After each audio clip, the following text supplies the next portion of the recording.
तो ये व्हाइट वाला नमक छोड़ दो, सेंधा नमक खाना स्टार्ट करो। कौन? सभी आप लोगों से हाथ जोड़ के वंदना करता हूँ।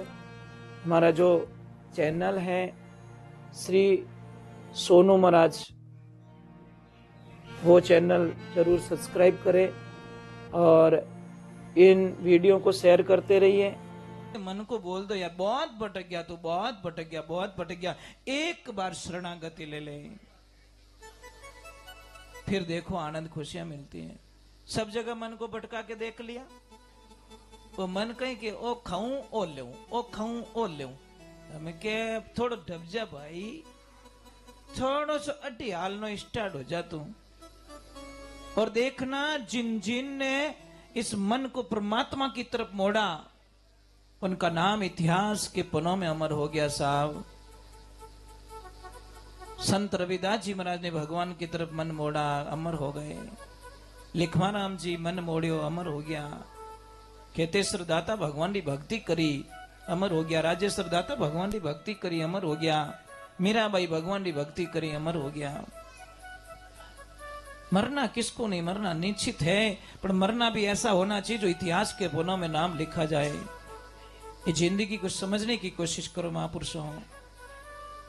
बातें इतनी छोटी होती है। एक देवियों ध्यान रखे, कभी भी घर में भोजन प्रसाद बनाओ ना, आटे को उगाड़ा मत रखो, ऊपर कपड़ा रख के फिर बाद में भोजन बनाओ। वो आटे की रोटी कभी कम पड़ेगी नहीं। अब बाई चांस चलते रसोई में 5 मेहमान अगर ज्यादा भी आ गए तो देखना, अगर ढका हुआ आटा रहेगा तो उस 5 मेहमानों के लिए अलग आटा लगाने की जरूरत नहीं पड़ेगी, क्योंकि वही आटा अन्नपूर्णा माता की कृपा से अच्छा हो जाएगा। और रसोई में एक सिद्धांत बताया, उगाड़े माथे कोई रोटी ना बनाए। बच्चियों को समझाए कि बेटा चुन्नी रख कम से कम।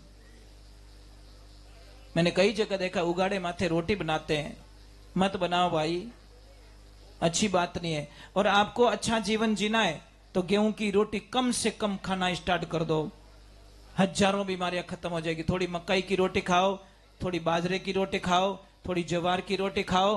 गेहूं की रोटी 90% छोड़ दो।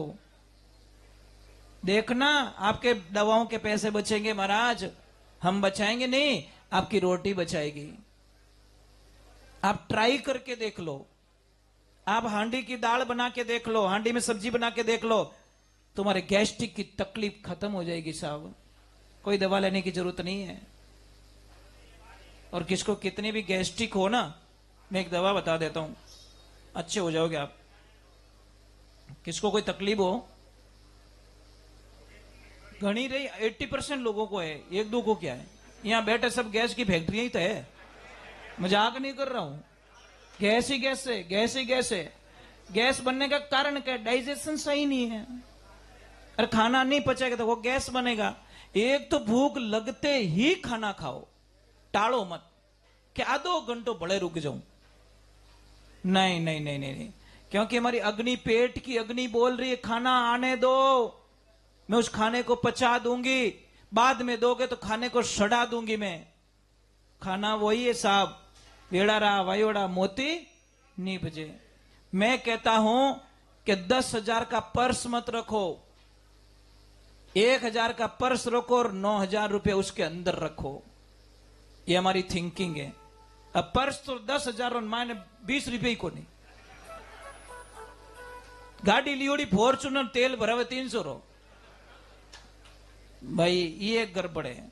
मैं बोलता हूं कि आप पर्स है ना, वो 1,000 रुपया का ले लो, पर 9,000 रुपये उसके अंदर रखिए ताकि वो पैसे कभी काम आए। आजकल मैंने कई लोगों को देखा है 5,000 की ड्रेस पहनी हुई, अनबट नाश्ता ही नहीं करे,